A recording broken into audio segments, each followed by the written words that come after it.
Nabi Musa merupakan salah satu nabi yang hidup di Mesir pada zaman kekejaman Raja Fir'aun. Salah satu mukjizatnya yaitu kemampuannya membelah lautan.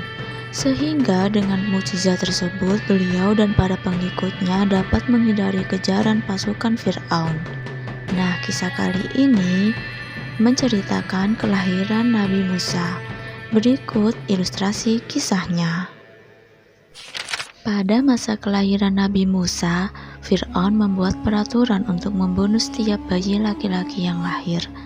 Tindakan itu diambil karena dia sudah terpengaruh oleh paranormal kerajaan yang menafsirkan mimpinya. Fir'aun bermimpi Mesir terbakar dan penduduknya mati, kecuali penduduk Bani Israel. Sedangkan paranormalnya mengatakan kekuasaan Fir'aun akan jatuh ke tangan seorang laki-laki dari bangsa Israel. Karena cemas, dia memerintahkan setiap rumah digeledah, dan jika menemukan bayi laki-laki, maka bayi itu harus dibunuh.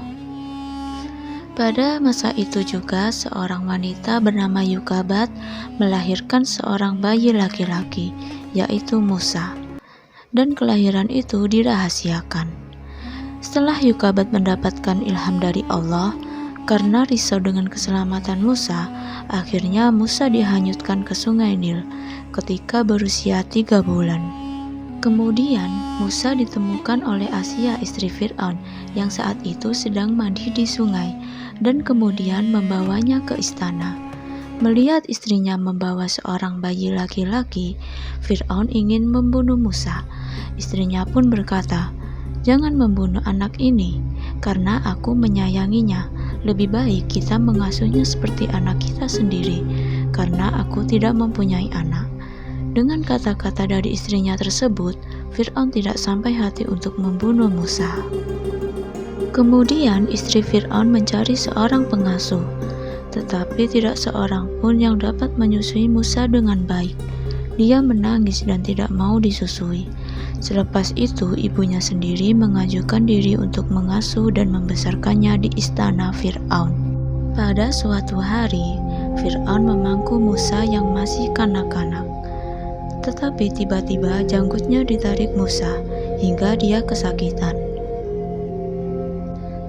Lalu berkata, "Wahai istriku, mungkin anak inilah yang akan menjatuhkan kekuasaanku." Istrinya berkata, "Sabarlah. Dia masih anak-anak, belum berakal, dan belum mengetahui apapun." Sejak berusia 3 bulan hingga dewasa, Musa tinggal di istana itu sehingga orang memanggilnya Musa bin Fir'aun. Nama Musa sendiri diberi keluarga Fir'aun. Mu berarti air, dan Sa adalah tempat penemuannya di tepi sungai Nil. Ketika Nabi Musa beranjak dewasa, Nabi Musa melihat banyak ketidakadilan yang dilakukan oleh penguasa kepada Bani Israel.